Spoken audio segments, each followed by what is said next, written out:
Students, आपका अपने channel गुलशन Saini study channel में स्वागत है। आज शिक्षा शास्त्र कक्षा 12 का जो है आपकी जोरदार मांग पर पेपर बनाकर भेज रहा हूँ। ये प्री बोर्ड का पेपर है, आपकी परीक्षाएं भी जो है चल रही है, तो आप इसको बहुत ध्यान से देखें। देखिए, समय जो है 3 घंटे 15 मिनट, प्री बोर्ड एग्जाम। पूर्णांक जो है 100 है इसका। कक्षा 12, विषय है शिक्षा शास्त्र। देखिए नोट, प्रारंभ के 15 मिनट परीक्षार्थियों को प्रश्न पत्र पढ़ने के लिए निर्धारित है। तो ये 15 मिनट जो है आपको ध्यान से पढ़ने के लिए है, ताकि आप पेपर को अच्छी प्रकार से पढ़ सके और समझ सके, तब उसका उत्तर दे। इसलिए आपको ये 15 मिनट दिए गए हैं। सबसे पहले हम निर्देश पढ़ते हैं। निर्देश पढ़ना जरूरी होता है। निर्देश देखिए, सब नंबर 1, सभी प्रश्न करने अनिवार्य है। देखिए दूसरा निर्देश देखते हैं।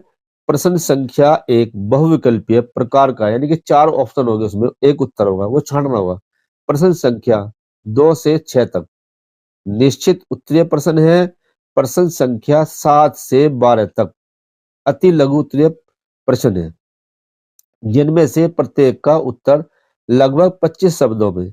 प्रश्न संख्या 13 से 18 तक लघु उत्तरीय प्रश्न है, जिनमें से प्रत्येक का उत्तर लगभग 50 शब्दों में। तथा प्रश्न संख्या 19 से 21 तक विस्तृत उत्तरीय प्रश्न है, जिनमें से प्रत्येक का उत्तर लगभग 250 शब्दों के अंतर्गत लिखना है। क्वेश्चन नंबर देखिए, निर्देश तीसरा पढ़ते हैं।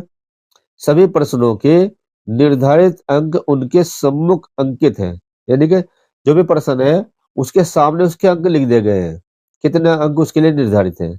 देखिए बहुविकल्पीय प्रश्न देखते हैं। नंबर 1, प्रत्येक प्रश्न के खंड में उत्तर के 4 विकल्प दिए गए हैं, जिनमें से केवल एक उत्तर सही है। सही उत्तर अपनी उत्तर पुस्तिका में लिखें। कै, वैदिक काल में विद्यार्थी कहाँ शिक्षा प्राप्त करते थे? पहला है बिहार, दूसरा है गुरुकुल, तीसरा स्कूल, चौथा मदरसा। तो हमारा राइट आंसर हो जाएगा गुरुकुल। वैदिक काल में विद्यार्थी गुरुकुल में शिक्षा प्राप्त करते थे। है SSA सर्व शिक्षा अभियान प्रारंभ हुआ। फर्स्ट है 2000 में, सेकंड है 2001 में, थर्ड है 2004 में और फोर्थ है 2005 में। तो राइट आंसर हो जाएगा 2004 में। गए, बेसिक शिक्षा प्रणाली के प्रणेता है गांधी जी, मदन मोहन मालवीय जी, टैगोर जी, विवेकानंद जी। तो राइट आंसर हो जाएगा गांधी जी। है, ध्वनि प्रदूषण निम्न में से किस संवेदी अंग से संबंधित है? नाक, कान, जिह्वा, इनमें से कोई नहीं। तो राइट आंसर हो जाएगा हमारा सेकंड, कान। देखिए अंग, वस्तुनिष्ठ परीक्षण से हम माप सकते हैं क्या चीज? 1 उपलब्धि, 2 विचार करने की प्रक्रिया, 3 तर्क शक्ति, 4 है लेखन कौशल। तो राइट आंसर हो जाएगा हमारा उपलब्धि। निश्चित उत्तरीय प्रश्न देखते हैं। नंबर 2, पवज्जा संस्कार बालक की कितनी आयु होने पर किया जाता है?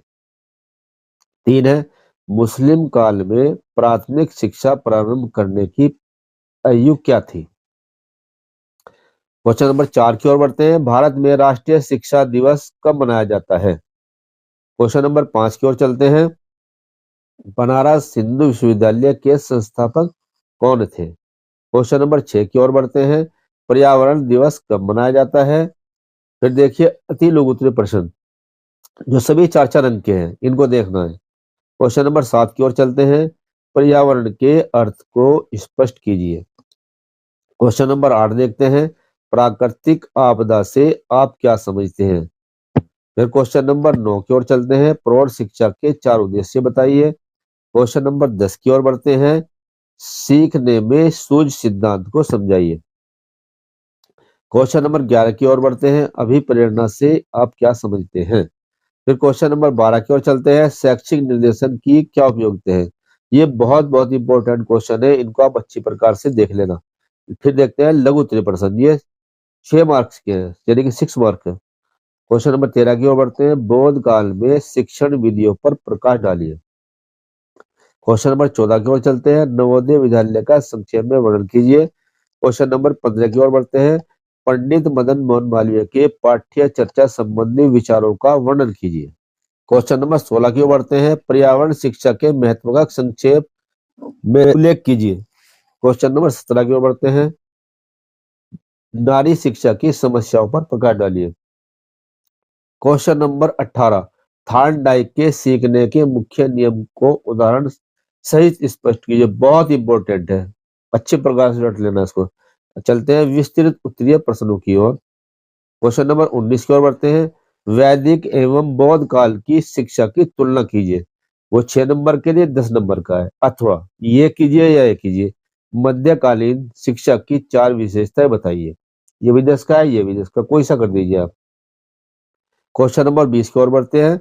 महात्मा गांधी के शैक्षिक विचारों का वर्णन कीजिए, अथवा आपदा से आप क्या समझते हैं। आपदा के विभिन्न प्रकारों का वर्णन कीजिए। दोनों में से एक करना है। क्वेश्चन नंबर 21 की ओर बढ़ते हैं। रुचि से क्या तात्पर्य है।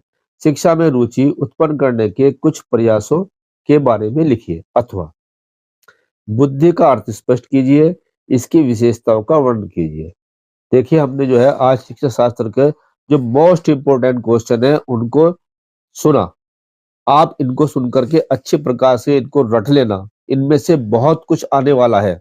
अगर आपको वीडियो पसंद आए तो वीडियो को लाइक कीजिए, चैनल को सब्सक्राइब कीजिए और अपने दोस्तों से शेयर भी अवश्य कीजिए। धन्यवाद।